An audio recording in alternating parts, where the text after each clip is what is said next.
এই জন্য আপনি চলে যাবেন আপনার ফোনের সেটিংয়ে যাওয়ার পর এখানে সবার নিচে দেখবেন গুগল আছে। আপনি সিম্পলি এই গুগলে ক্লিক করে দিবেন। গুগলে ক্লিক করে দিলে একটু লোডিং নিচ্ছে।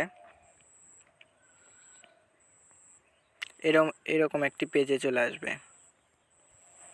এখানে আসার পর আপনি অল সার্ভিসে ক্লিক করে দিবেন। ক্লিক করে দিলে দেখতে পাবেন সবার উপরে অ্যাডসে ক্লিক করে দিবেন।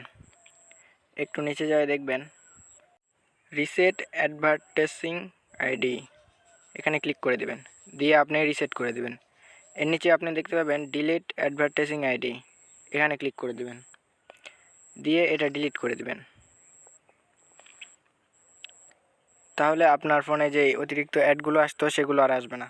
তো ভিডিওটি এই পর্যন্তই।